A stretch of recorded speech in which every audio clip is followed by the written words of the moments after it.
afternoon, everyone. We're very excited today to present this program on the Library of Alexandria. On behalf of all my colleagues in the African and Middle Eastern Division, I'd really like to extend a very warm welcome to everyone. I'm Joan Weeks. I'm head of the Near East section of the African and Middle Eastern Division, and we're very pleased to present this first program in our new reading room of our noontime lecture series. And this program on the Ancient Alexandria Library Anew for the 21st Century by Heba El-Rafey is going to be very exciting today. However, before today's program starts and we introduce our speaker, I'd just like to give you a brief overview of our division in the hopes that you'll come back into our reading room to use the collections. Ahmed, as we call it, the African and Middle Eastern Division, is a custodial division, which means that we actually house the collections. We're comprised of 3 sections that build and serve these collections to researchers from around the world. We cover over 78 countries in more than 24 languages. The African section includes the countries of all of sub-Saharan Africa. The Near East section covers all of the Arab countries, including North Africa and the Middle East, Turkey, Turkic Central Asia, Iran, Afghanistan, Armenia, and Georgia. And the Hebraic section is responsible for Judaica and Hebraica worldwide. And we are in our new reading room, so please come back and we're going to talk about how you get to connect and use the collections. And I'd also like to talk to you about our Four Corners blog, where our curators write up special and very innovative and interesting stories about our collections. It covers the 4 area study reading rooms of Hispanic, European, Asian, and our room. And also, I'd like to remind you that this program is being videotaped, and if you ask questions, you're giving permission to be recorded. And now I'd like to invite Karen Leggett to the podium to give a brief overview of the role of Sister Cities International and the Friends of the BA organization. Thank you. Thank you very much. We're delighted to be here in the Library of Congress. It has such a long history of collaboration with the Bibliotheca Alexandria, initiated largely by former BA director and now retired Ismail Siragaldin and his close friend, the former Librarian of Congress, James Billington. And thank you very much to Joan Waits and her colleagues in the African Middle East Division for arranging all the details of this presentation today. The Baltimore Luxor Alexandria Sister City Committee includes our Friends of the BA, Maryland, Virginia, and DC. We're familiar in this country with Friends of the Libraries in Montgomery County, Fairfax, in this area, and all around the country. The Friends of the BA are international. We're one of about 15 active organizations from countries literally all over the world, which gave substantially when the library was created and opened, organized in the 1990s and opening in 2002. And now they meet every year. The International Friends of the BA, IFBA, meet every year in Alexandria in October. A lot of social relationships have developed, and they also continue to support the library. We do that in a variety of ways. Our Friends organization includes members from throughout the Washington area and nationally. So if it's a project that interests you, you have cards on your seat, take a look, and we're always looking for new members who are interested in promoting the idea of Egypt and collaboration. One of the ways we do that is with Skype conversations. We facilitate Skype conversations between 5th and 6th graders in Maryland, Virginia, and Alexandria, Egypt. And it is marvelous to see these young people speaking live, and we're also now beginning to use a platform with a nonprofit organization located in Washington called MapWorks Learning, and their Narrative Atlas platform is going to enable these students to collaboratively create videos, maps of their cities, write essays that they share, and do all of this collaboration. They'll also do the live conversations, which are a bit tricky when you have school hours and a time difference. But the MapWorks Learning platform will allow the collaboration, what they call asynchronous collaboration. So we're looking forward to expanding that. And we continue to promote Egyptian cultural activities, and we bring librarians and students to Washington and Baltimore whenever we can. And that's why this week we're particularly happy to host Heba El-Rafey. And now I'll give it to Dr. Mohammed Salah.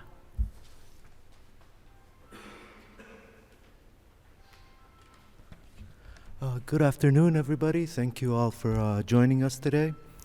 Our speaker, Heba El-Rafey, is the Director of Public Relations and International Communications at the Bibliotheca Alexandria.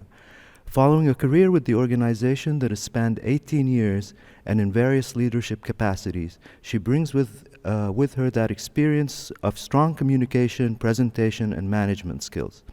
She is concurrently responsible for overseeing the BA Youth Activities Program, which focuses on capacity building and engaging of young Egyptians, as well as being the main link with the International Friends of the BA Network. She has extensive hands-on experience in creating and engaging cultural activities, event management, and creating platforms for dialogue. She received her BA in European Studies, Italian, and Management from London University in 1995 and continued to receive advanced certificate in marketing from the Chartered Institute for Marketing in 1998. After a short stint in the marketing profession for FMCG company, Heba shifted her career to work in the cultural sector with the Library of Alexandria, fulfilling her greater interest in spreading knowledge and communities. She is the recipient of the European Council of International School Award for International Understanding, and she currently serves on the advisory committee for the Public Relations Department of Pharos University in Alexandria.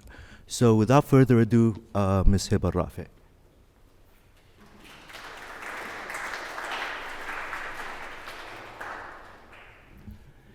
Great. So yes, I will be talking to you a little bit about the Library of Alexandria, or what we also call the Bibliotheca Alexandrina, or you may hear us refer to it as the BA, just for ease.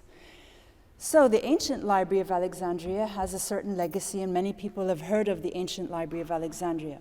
Actually, in the past, it was common practice for people to include a library in ancient Egypt as part of the Egyptian temples or even the royal palaces, as learning and academic research were closely related to temple and religious life. So the ancient Library of Alexandria was in fact dreamt initially by Ptolemy I, Soter, in approximately 285 BCE. And the ancient library itself was actually built in what is known as the Royal Quarter in Alexandria.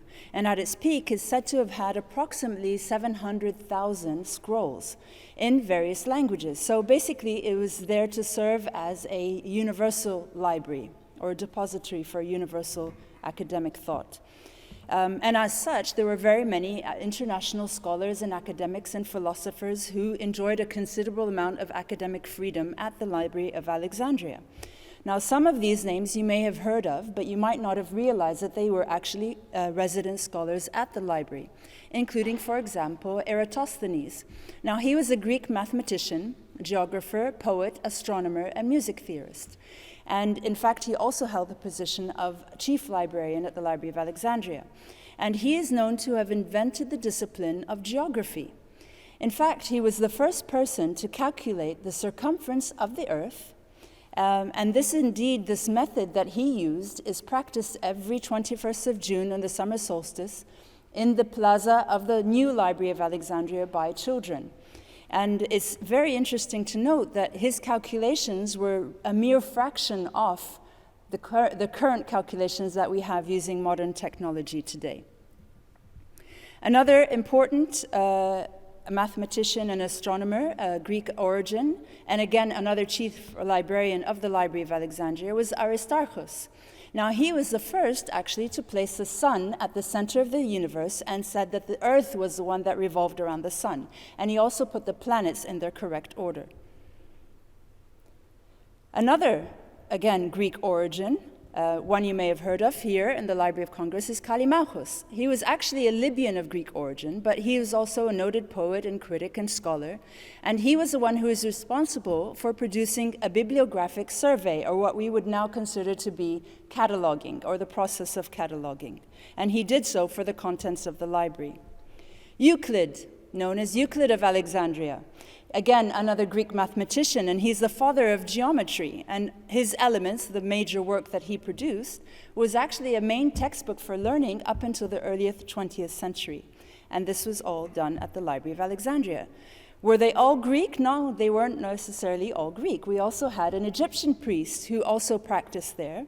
And he is known as Manetho, and he's the one who actually divided the chronology of the ancient Egyptian history into what we now know as dynasties. So he's very important in terms of Egyptian history. So those are the scholars. What about the actual activities that took place?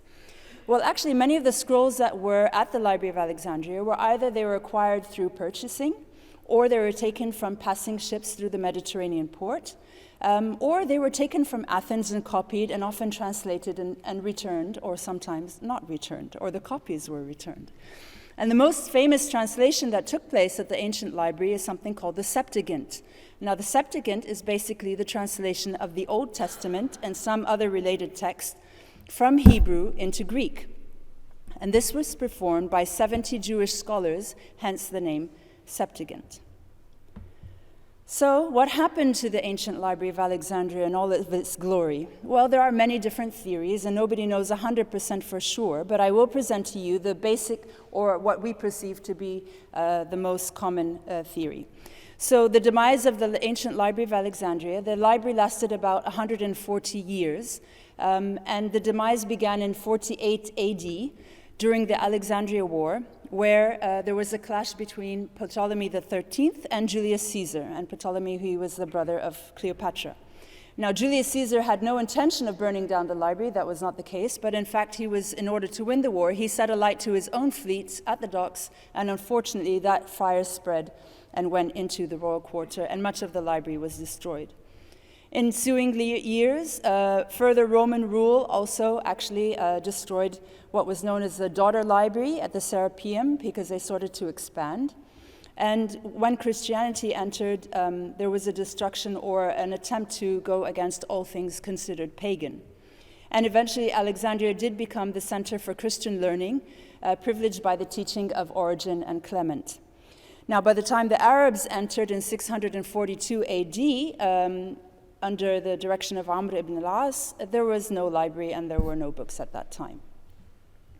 So from the ancient to the new, or from conception to inception, how did the new Library of Alexandria come about? Well, it was the dream of a late professor, Mustafa Abedi, and Dr. Lotfi Douidar, who was actually president of the Alexandria University at the time, in the 70s, and they wanted to revive the legacy of the ancient library. So the presidency actually took up this ambitious goal, and in 1988, they requested that the UNESCO would be involved with them in order to reinstate this universal legacy of the ancient Library of Alexandria. And indeed, the UNESCO did agree, and they held an international competition, architectural competition, to see what sort of a building would we create. And in fact, those who won the competition were a very small architectural firm from Norway called Snoetta, consisting of 5 architects, including 1 Egyptian. And they won this, obviously, winning design, which the library is now currently in this way. So after this international competition, in the 1990, there was something called the Aswan Declaration, and basically this was a gathering of world leaders to form the International Commission for the Revival of the Ancient Library of Alexandria. And they decided to commit themselves to what they considered to be the first library to be designed and constructed with the assistance of the entire international community. And many of the people who were there include royalty such as, for example, Her Majesty Queen Noor of Jordan, Princess Caroline of Monaco, and actually, in fact, Librarian of Congress Emeritus, Dr. Daniel Boorstin. So construction began in the 90s, and the total cost of the project amounted to approximately $225 million US, of which $100 million were in the form of international donations. And this is the new Library of Alexandria as the model had presented. It is actually built approximately in the same ancient royal quarter of the ancient library, and it has 4 main objectives: to be the world's window on Egypt, to be Egypt's window on the world, to be a library for the new digital age, and to be a center of learning and dialogue.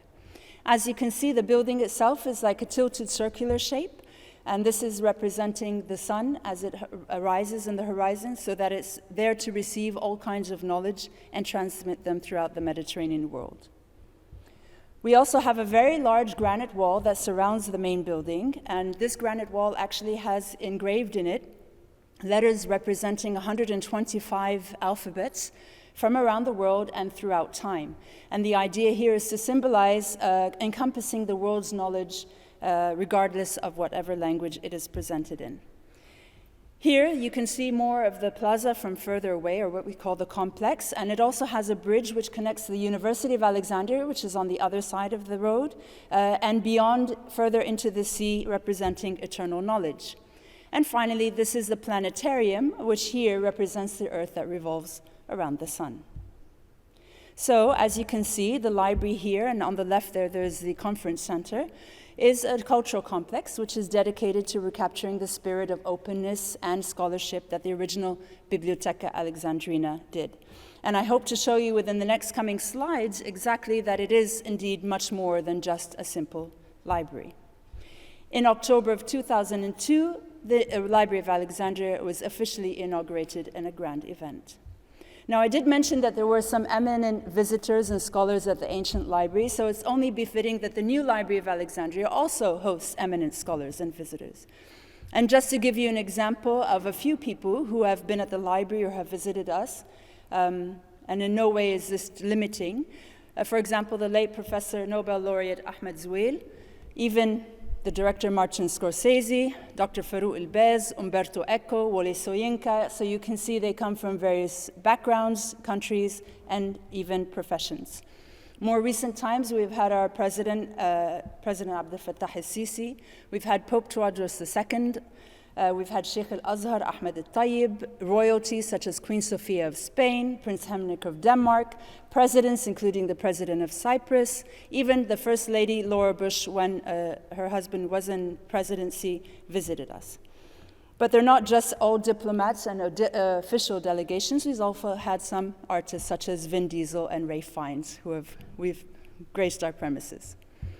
So we need to talk about the fact that it is in fact a library. So the library itself does exist, but the idea of it is not to just be an a place for storage of books, but to become an access point for information and knowledge. Our main library is there for all of our patrons who are above 16 years of age. And in fact, it is the largest open stack reading hall in the world. It contains currently over 2 million books and monographs, including digital format, over 100,000 e-journals, extensive e-resources, and we also have a Francophone library. Now, this was the result of a very large donation, perhaps one of the largest donations or gifts from one organization to the next, when the Bibliothèque Nationale de France donated 500,000 books to the Library of Alexandria. And thus, our Francophone library becomes the 4th largest Francophone library outside of France itself. So the library basically accommodates around 2,000 readers. We have over 8,000 members, and it's designed to house approximately 8 million volumes in open and closed stacks. We are also a member of the International Federation of Libraries Association, or the IFLA, and in fact, one of our current directors is on the governing body of the IFLA and has been for the 2nd year running. And later on this month, actually next month, we'll be hosting 2 IFLA satellite meetings that I know one of the colleagues here will be actually attending in Alexandria. As you can see in terms of design on the inside, there are 98 columns, and at the top they're there to represent the lotus flower, which was very prominent in ancient Egypt. So users have access to a vast array of services and obviously linked to the internet, and we offer community services, access to academic research and theses, and we're also a depository library for many organizations, including the UN, the EU, and the Arab League. But apart from the main library, we also have a number of specialized libraries, including an arts and multimedia library. And this obviously has a special collection of books and musical scores and periodicals and audiovisual collection of over 50,000 items. And it also has the archive for all of the musical and cultural performances that take place at the Library of Alexandria today. We have a dedicated map library. But I will say that it's not only for those who are 16 years and above, because we need to instill the love of reading and the love of thirst for knowledge when they're young. So we have a dedicated children's library for those who start from the age of 6 up until the age of 11. And we have about 23,000 visitors of young children who come and attend at the library every year. And they have access to a computer lab, activities room, storytelling, puppet shows, multimedia corner, and even the books themselves there are multilingual because many of the students in Alexandria might go to different language schools, such as a French school or a German school or English school, and so on. Obviously, the peak for their activity is usually during the academic breaks of winter and the summer, and that's when the Children's Library cooperates with all of the other departments and centers at the library to provide workshops for them throughout the year. What happens when they turn 12? Well, they have another specialized library and dedicated for them for the ages of 12 to 15, which is the Young People's Library. And here we have over 18,000 visitors, and they get access also to digitized books and periodicals and other e-resources. And they are actually an active member also of the International Education and Resource Network, which is something around the world, and they are able to use all different types of technology. What happens at a library if you have any visual problems, if you're blind or visually impaired? No problem. Come to our specialized library for the blind and visually impaired, named after Taha Hussein, who is actually a very famous Egyptian novelist who was in fact himself blind. We have over 700 patrons who come and use our resources, and we give them access to all of the resources of the library, whether it's through large print, through braille, through audiobooks and other facilities. But it's not all about reading. We also do courses for them, and this is, for example, the orientation and mobility course. So we try to teach, specifically targeting young children and women, how to use the white cane so they're able to become mobile independently in a country where perhaps we still need to provide further access to them. We also have rehabilitation programs for the younger blind and visually impaired. So we get them easily integrated into society, teaching them Braille and how to use computers and give them other mobility skills. But what we are known for is also our digital books. Now, the digital books are a way to facilitate access for information for those who have visual disabilities. And we do that, and we have actually started producing our own digital books since 2010. And the Library of Alexandria is actually the first in the Arab world to have its own studio that produces these digital talking books according to the International DAISY standard. And we are the first library in the world also to produce the Holy Quran in full text and full audio for our members. We have produced over 220 books to date. Another very interesting unit, which I am very proud of, is our special needs unit. So even if you are fully visual, you have your eyesight, you may suffer from mental disabilities, whether they are cognitive or learning disabilities. Well, we have a place for you as well. And you can also enjoy access to all of our resources and get all of the information that you require. And we actually do conduct abilities tests for these patrons at the library, and we do individual work plans for them in order that they can also maximize from the benefits of the library. They also take computer courses, and they have specially designed computers for them. But they're not only limited to that internal unit, they also get involved in cultural activities. So you can see here some of the patrons who are involved in a choir. And they also celebrate international days, such as the International Day for Persons with Disabilities, World Down Syndrome Day, or World Autism Day. So that's the library side of it, but we are, as I said, a cultural complex. So what sort of cultural activities do we do? Well, we actually contain a number of museums at the Library of Alexandria. And museums in this case are no longer just there to display, but also involve in educating as well. So we have, surprisingly, an antiquities museum. Not just because we're based in Egypt, well, it might be a part of it, but in fact, we're the first library in the world to have an antiquities museum housed inside. And the reasoning behind this is when we started to excavate or lay the foundations for the new library, as soon as you start digging into the streets of any place in Egypt, what comes out? Artifacts, right? They just suddenly pop out. So with these artifacts, we decided, well, it would be good to house these and show these to the people who come and visit the Library of Alexandria, hence the need for an antiquities museum. And this is divided in various sections. So we have currently over 1,300 artifacts on display, beginning with the ancient Egyptian section. And this is a period that lasted for about 3,000 years. And here we try to focus on the intellectual and artistic side of the era. An example here also, we have certain mummies that we are famous for, obviously in Egypt. And here you can see a wooden mummy of someone called Abba, who is son of Ankhor. Then we go on to our Greco-Roman section, which is in fact our largest collection that we have, and this would be from the period 323 BCE to 31 BCE. And one of the examples of the important artifacts here is this bust, for example, of Alexander the Great, and this was actually found in Alexandria during one of the Polish expeditions. Then we move on to the Byzantine period, and this would be from approximately 395 AD to 642 AD. One of the important pieces is this icon, which depicts Jesus Christ sitting on the throne of glory, and he's surrounded by the symbols of the four evangelists, Matthew, Mark, Luke, and John. Finally, we go through to the Islamic period, which begins from 642 AD to about the end of the Ottoman era in 1924. And one of the masterpieces here is this hanging lamp from the Mamluk period, which is covered in decorative writings from the Holy Quran. Now, I did mention that we have our own artifacts that we discovered under the foundations of the library, and these are our site artifacts. Now, they were actually 111 pieces that we found, and they include two very interesting mosaic masterpieces, and I'll show you one here.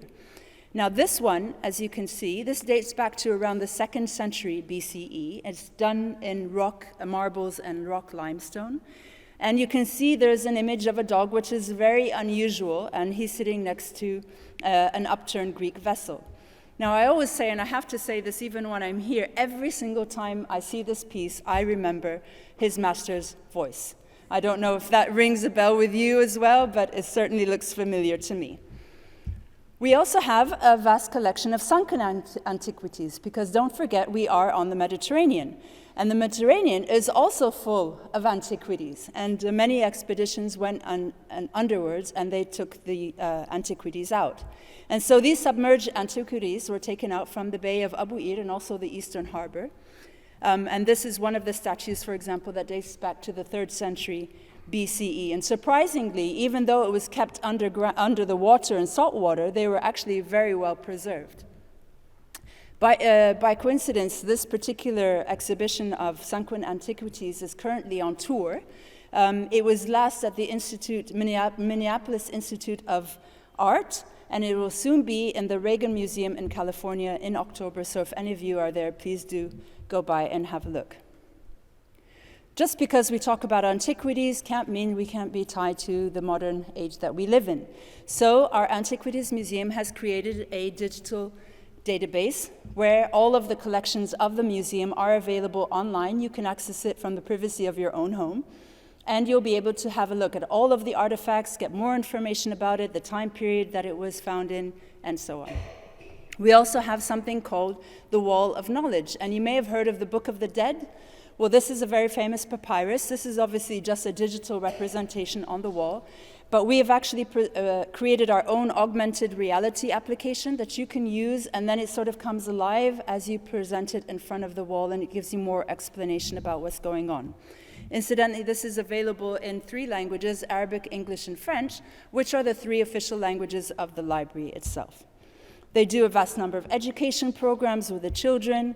They host exhibitions in our facilities. They also conduct conferences and host lectures. And for example, this is Professor John Darnell, who's giving a lecture on Egyptology from Yale University. Apart from the Antiquities Museum, and somewhat similar, we recently established in 2018 the Zahi Hawass Egyptology Center. And have you heard of Zahi Hawass? I know he's very famous here. He's the Indiana Jones of Egypt with his hat. And this particular center is actually located in Cairo, not in Alexandria. But it basically focuses on raising the public awareness about archaeological heritage and the means to protect it. And Zahi Hawass is very much involved. It's not just his name that's on the center. And he actually went, for example, on a trip to Giza, to the pyramids, with a number of children. to explain to them a little bit about the history of the area, and this was in celebration of the International Day of Persons with Disabilities, for example. This was in last December. So the second museum we have is a manuscript museum. And this museum is a center that basically aims at the cooperation and scientific exchange in the field of manuscripts, with similar museums all over the world. So the museum itself contains approximately 120 manuscripts and rare books, but the actual collection surpasses the thousands.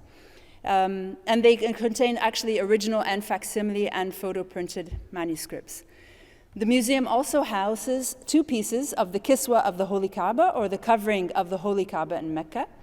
These particular pieces date back to 1936, and they were donated by the grandchildren of the economist Talat Harb in Egypt.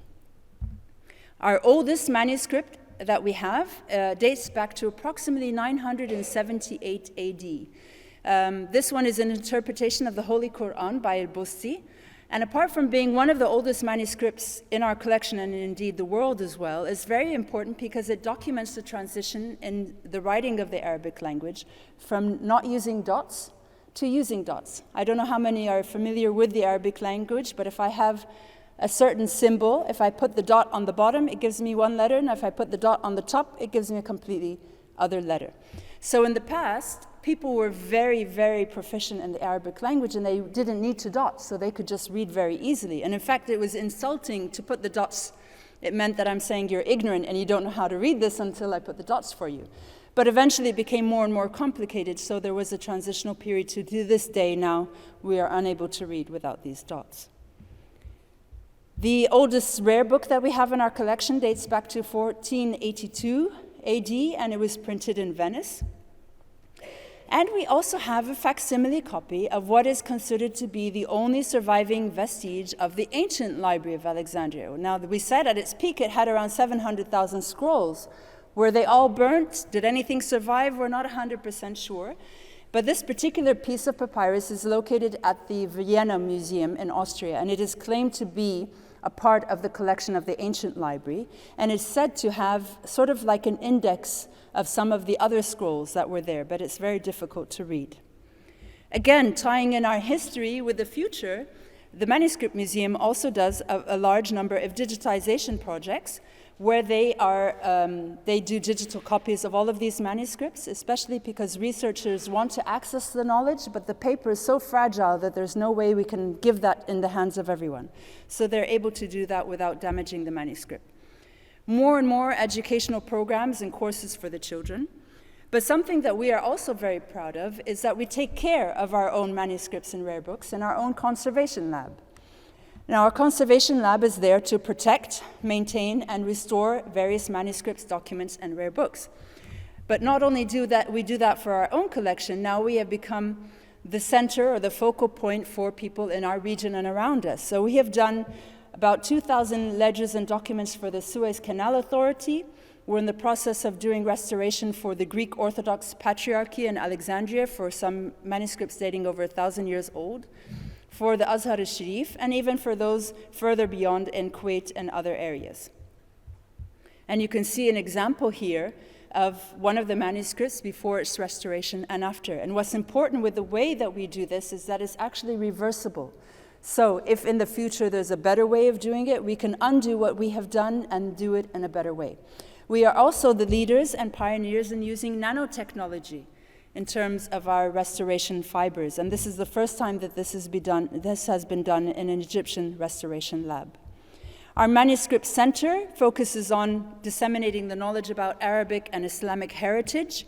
It has over 5,000 titles, and it does a lot of research and publishes scholarly critical works.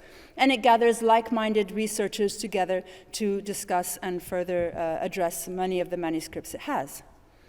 Now, apart from the Manuscript Museum, we also have a Sadat Museum for the late President Anwar Sadat.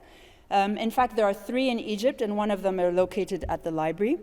Obviously, it contains a collection of his personal possessions, his library, video content, a number of his awards, a recording of his voice reciting the Holy Quran.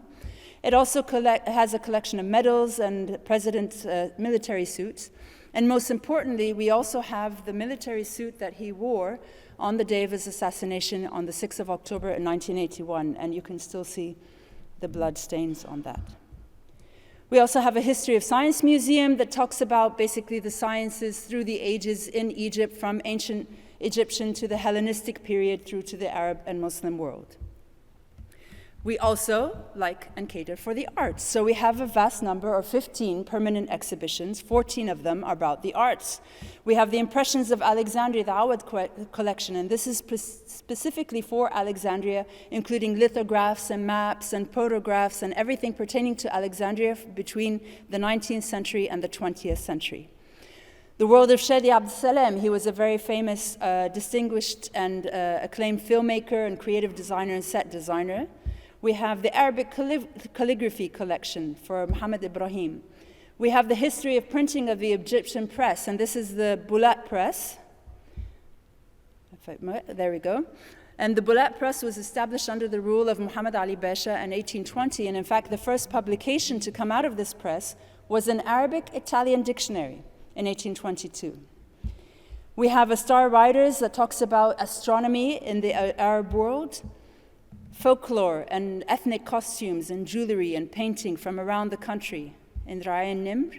We also have the artist book, and these are international artists who come in a biennale every 2 years at the Library of Alexandria, and they present their interpretation of the book or the influence of the book in their art or what have you, and this is presented.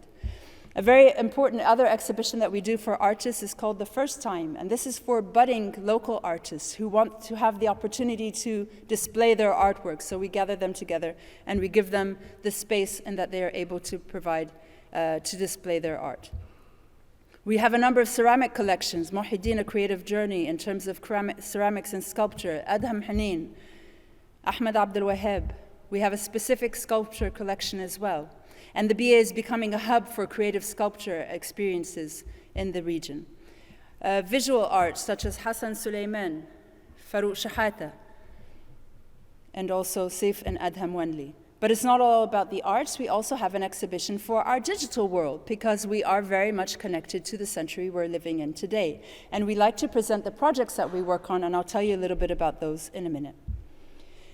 We actually conduct over 1,000 events per year at the library, so it's very, very busy. Anytime you come, you'll have something going on. And these may range from, for example, performances from the BA Art School for the children, who cover 15 different program activities, from music, dance, theater, visual arts, and these are the children who learn the violin through the Suzuki method. Theater, performances. We encourage local either the directors or actors in order for them to get involved, and we even provide them with grants for the production of theater. And actually, the Library of Alexandria was selected as the venue for the one-night-only exclusive performance of Hamlet by the Globe Theatre in London when they did a Globe tour, and that was in front of a full house. But it's not all about the classical and Shakespeare. We also do the modern, and we have the modern music and concerts. We encourage local artists and bands to form, and we have an international summer festival that takes place, and it's starting actually this Friday. And you can see that the plaza is absolutely full of people coming to enjoy the arts. And we also have, surprisingly, our own BA orchestra, Bibliotheca Alexandria Orchestra. These are resident staff members who are part of the orchestra, and they also do their performances. More workshops for children because they can't be left behind. Conferences, whether local, regional, or international. And we are also the key place where many high-profile meetings like to come and gather. So, for example, last December, we had a joint meeting of the Arab Ministers for Tourism and Culture, and they gathered in this main hall to discuss the importance of the interrelationship between tourism and cultural sectors in the Arab world. Obviously, we are a library, we enjoy the books, so we have our own international book fair. And that takes place every year where many publishing houses from around the world come and attend, and we usually have one country every year as the guest of honor. Accompanying that is a cultural program where many people come. But what about the sports, I hear you cry? Well, why not? We can do sports as well. So rather than just, hosting concerts and what have you in the plaza, we can also transform it into a squash court. And in this instance, we actually were hosting the Women's Alexandria International Squash Open in 2015. And I'm proud to say that the Egyptians are actually doing very well in squash, whether it's women or men. Okay, our planetarium, remember that Earth that's revolving around the sun? Well, that's our Planetarium Science Center, and it's basically becoming a leading Egyptian institution for informal science education, and the idea is science should be made for all. It consists of a planetarium theater, which is a member of the International Planetarium Society, and it does full dome projection. And in fact, we have actually produced our own full dome shows locally, and we are one of the first to do that. It houses the History of Science Museum I referred to earlier, and it also has something which we call the Alexploratorium. And this is for children, and it's a hands-on facility where children can actually go and test out the sciences that they see, hear, or touch in everyday life physically themselves in this particular area. They conduct regular activities, for example, the measuring of the circumference of the Earth I spoke about earlier. They do programs during the school year on different subjects, animals, plants, human body, what have you. They also have a science festivity, which usually is host to about 7,000 students from the area who come and like to engage in the different sciences in a very interesting and exciting way. We also host the International Science and Engineering Fair, where high school students come and they present projects and prototypes and so on. And the winning projects then come to the USA here to compete with other countries around the world.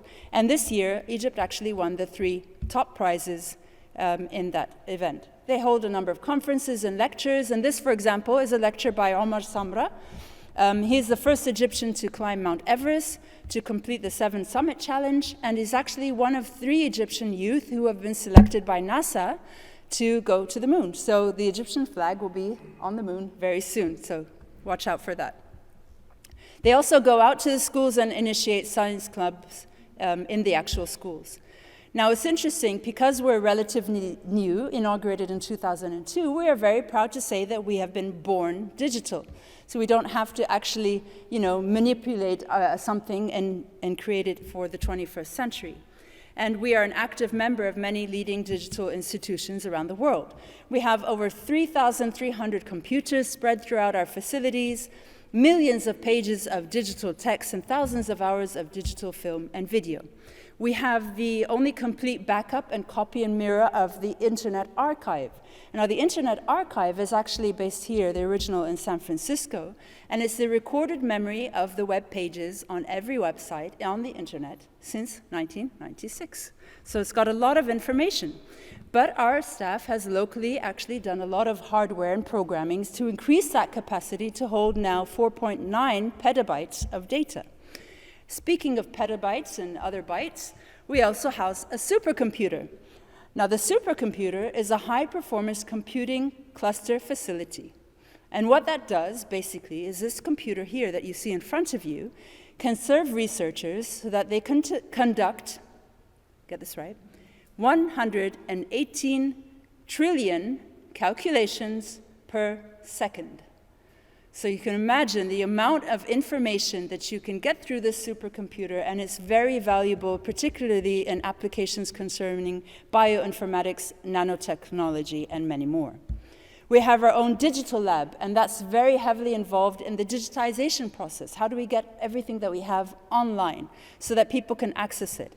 Well, they also cooperate with our International School of Information Science. And the two together with another department do a number of important digital projects, such as the Memory of Modern Egypt. And we talk a lot about ancient Egypt, but Egypt is still on the map. We still have a modern history, and we have a very positive future. So this one is basically covers the past 200 years of modern Egyptian history. And it has a number of documents and films and microfiches and everything. And they actually also produce a quarterly magazine, including all of the history of Egypt. We have presidential websites. So we have a website archiving all of the documents, films, and everything that you want for Gamal Abdel Nasser, who was president of Egypt between 54 and 70. For the late Anwar Sadat that we spoke of, who was president between 70 and 81. But also for President Mohammed Naguib, who was actually the first president of Egypt between 1953 and 1954. And we have done the same. Not only in that, I actually also find that in terms of social media, social media is supposed to connect people, and a lot of people get to know each other and know what's going on. But then even then, I realized that many different countries and cultures prefer different social media platforms. So in Egypt, for example, we're very much involved in Facebook, and I understand that that's not so popular here as, for example, Instagram. Am I correct? So in that case, sometimes, again, the technology divides us. Are you able to see what I'm doing? Yes. Okay, great. Okay, so we were talking about the memory of modern, of Egypt here. Okay, so you're going to see my notes with me, that's all right. Okay, I'll give you a sneak preview. So the Arab Memory Project basically aims to build the largest digital archive similar to modern Egypt for the Arab world. Okay. Another thing that we have is we actually own several copies of Description de l'Égypte, and this is a very important book. It's a 20-volume book, which was commissioned by Napoleon Bonaparte during his expedition in Egypt in 1798, and it's a collection of plates and texts that basically document everything related to Egypt during that period. And what we've done is actually we've taken a digital copy of all of those texts and plates and put them online through this website, and you're able to search it. And I would like to just note here that every single website that I refer to for the moment here is all accessible from the privacy of your own home for free, and it's searchable in different languages, so please do go ahead and explore and have a look. So yes, we do a number of academics research because we are also considered to be a research library. We have the CultNat, which is the Center for the Documentation of Cultural and Natural Heritage. This is also in Cairo. And it conducts a vast number of important projects. And it actually patented the first 9-screen interactive projection screen called Culturama. And it basically gives you a timeline of Egyptian history from ancient Egypt through to the Islamic period. They also created the Eternal Egypt website, which includes, again, ancient Egyptian artifacts, but they go beyond just the BA's collection. But they also go into modern folklore, cultural heritage, and also music, including, for example, one of the most famous Egyptian singers, Kulthum. This particular book documents her life and also includes a CD of some of her songs. Yes, we are in Alexandria, we are on the Mediterranean, so we must also concern ourselves with all things related to that. And we do a number of researches and documentation regarding the Mediterranean region. And we also conduct a lot of map work and using GIS. And this basically enables us to create modern maps with the changes of the city's structure. And it also includes a map of Alexandria for children, because we never want to leave the children out. And that's what's really interesting at the library. It's been around now for 18 years, officially 17 years, but there was a year of soft opening. So it's actually for myself, who I've engaged a lot with some of the youth, there are young children who started to attend the library at the age of 6. And 18 years on, they're now a young adult, and they still engage with the library. And that's what we like to do and keep them always involved with us. So the Alex Mediterranean Institute also documents things related to the cultural heritage of the region. And Alexandria was very up there in terms of the cinema, and in terms of the authors who live there, sacred places, and so on. Again, it's not all about heritage and the arts. We also talk about the scientists, and we have a Center for Special Studies and Projects, and they basically dedicate themselves to supporting postgraduate researchers, including research grants for postgraduate researchers below the age of 35, and micro-research grants for the younger group. We have the BioVision Conference, and this is actually a conference that gathers over 2,000 scientists, young and old, from around the world to come and discuss a given topic. And it actually has a Nobel Laureate Day. So we have Nobel laureates who like to come and engage with the young people. So, for example, we have these Nobel laureates who came and visited the library. And not only do they have to have the Nobel Prize under their belt, but they can be eminent scientists in their own right. And here is an example of some of the American scientists who have recently come and attended at the BioVision Conference. We have a Writing and Script Center. As I said, the wall of the Library of Alexandria has over 125 letters representing different languages, and that was basically the basis of creating a Writing and Script Center. So it studies inscriptions and calligraphy from all over the world throughout the ages. And they recently actually launched a website which teaches you hieroglyphs, step by step. and you can take courses, and it has actually a dictionary. So if I type in book in English or in Arabic, mind you, it'll show me how to write book in hieroglyphs in many different ways according to how it's being used. They do a number of publications as well for children and for the older generation. And they have a website which basically is a digital library of inscriptions and calligraphy. Moving on, what about women? Well, women are very important, we know that. And recently, I know here, I was lucky enough to visit the National Geographic, and they had the Queens of Egypt exhibition. And it said, when women ruled the world, was one of the t-shirts. Well, women can still rule the world, and maybe we do. And so we have our own studies, Social Transformation for Women Center. And they focus on women's studies and gender issues, and this was established recently in 2017. Now, they also do a number of researches, and they have their own data collection program. And they also gather important women who key in the society so that they're able to discuss and reach out and do some advocacy work.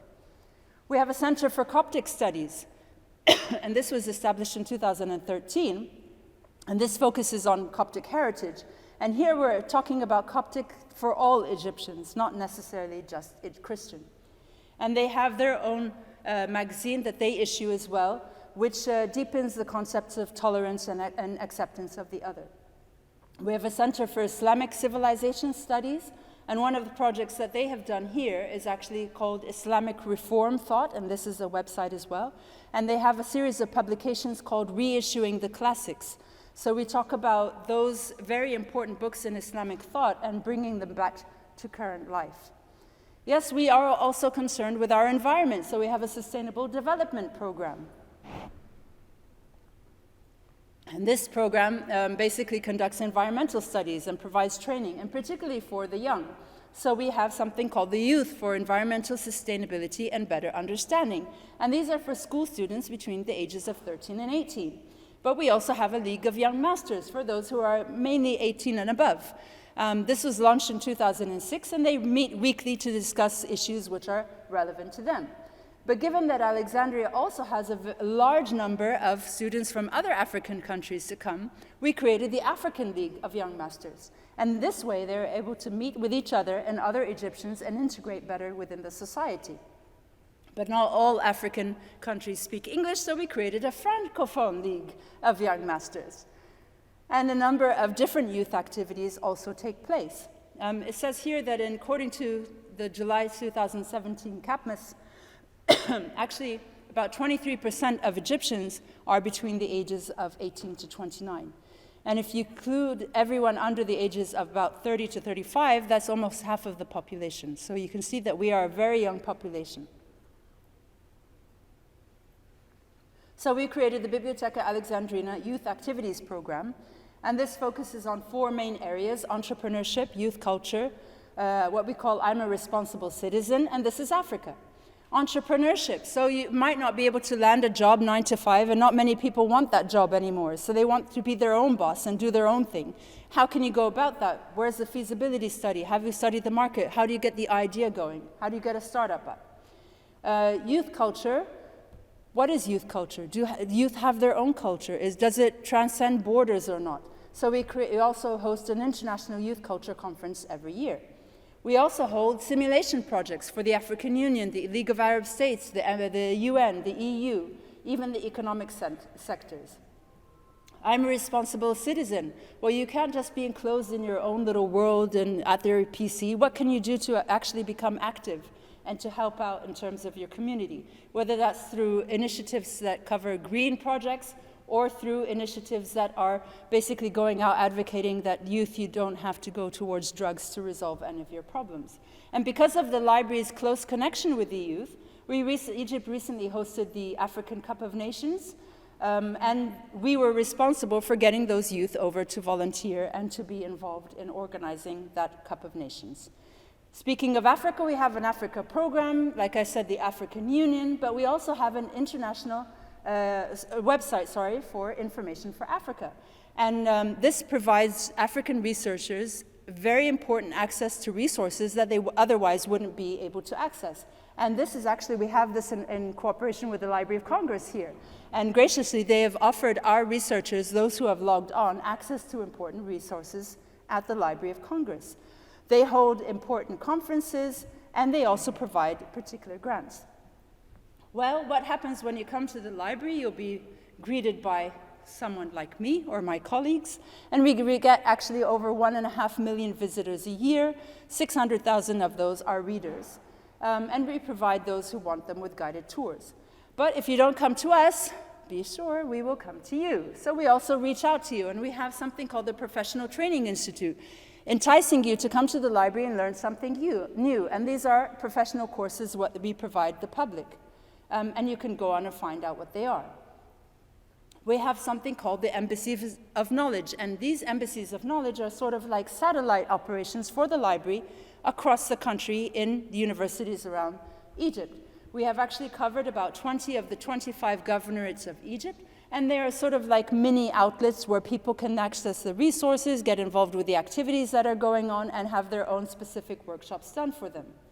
And we have our own studio department. So colleagues who are back there recording, we also have people who produce our own films and documentaries, and we have our own YouTube channel. So please go on to YouTube and you'll know what's going on at the library more. But we're still a library, and we still produce books. Because no matter how much digitization you do and how much you do online, at the end of the day, a book is a book, and we all enjoy having that between our hands. So we've actually published approximately 800 titles today. And as I mentioned social media earlier, we know where the youth are and where people are in Egypt, so we are very active on Facebook with over 100,000 followers to date. How do we do all of this? Where do we get our money from? Well, a large portion does come from the government, but we also rely on donations, whether they're in kind or financial. I think I've lost my voice with all this excitement. So here are some of the organizations that have cooperated with us. Excuse me. Finally, we also rely on our international network. So the Friends of the Library of Alexandria. Perhaps, Karen, you could tell them a little bit about the Friends before I get my voice back. For last year, what I mentioned, all over the world coming together every October, and we meet in a building, in a room that looks like a bibliotheca. And part of the reason for the architecture of the library is to have it look like a ship, because both the Norwegians who designed it and in Alexandria, the ships are important, so that room comes to a point. We also have an opportunity to donate books. That's our Maryland, Virginia, and DC Sister City Committee on the right of donating books to the library, which is books from this area by or about people in this area. And you also come and have a little bit of fun. Do some excursions around Egypt to know a little bit more. So that, I know, it seems like a lot, but trust me, I've just basically touched the tip of the iceberg of what is done at the Library of Alexandria, just to give you a little bit of insight and a glimpse, and hopefully to intrigue you enough to come to Egypt, come to Alexandria, visit us, look me up, and before and until you do that, please go online, go to our website, have a look at the sort of work that we do, and maybe there's something that you can actually get involved in, even while you're in your own home here in the US. Thank you very much for listening, and I'm happy to answer any questions that you might have.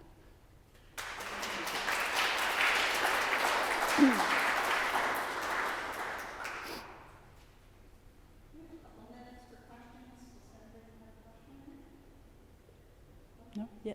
Yeah? Well, thank you so much. It's fabulous what you've been able to do in 20 years. It's incredible. I want to go ask you, how many people do you have working? Okay, well, we have around 2,300 staff members, so we're quite a number of people. But bearing in mind that we have a facility in Cairo, that includes those who are in the Embassies of Knowledge, because they are actually staffed by us as well. And we also have our own in-house security personnel and our own housekeeping. So they tend to bring the numbers up. But we're relatively young as well, average age of about 39. Well, first of all, thank you for this intriguing presentation.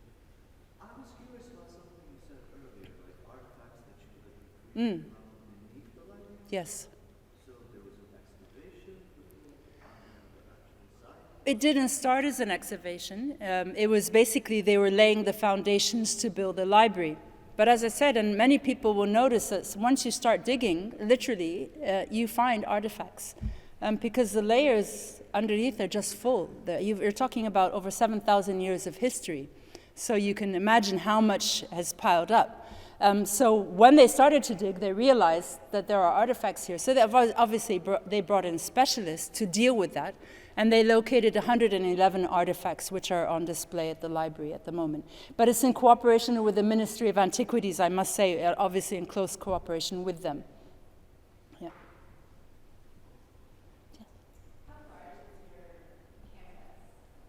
How? Oh.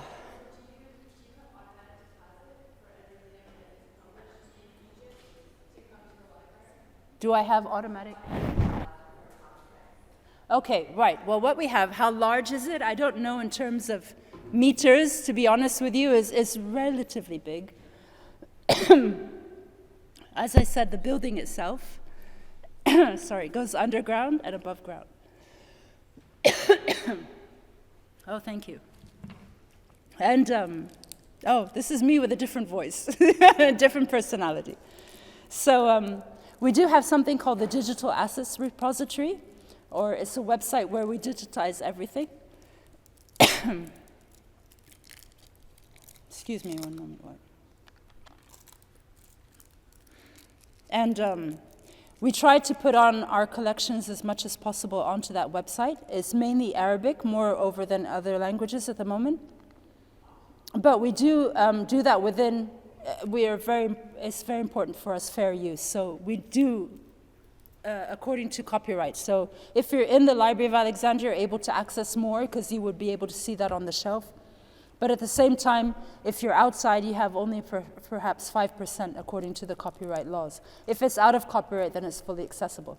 In terms of our own publications, you can actually find PDF versions of many of those on the website. They're fully uploaded, for free.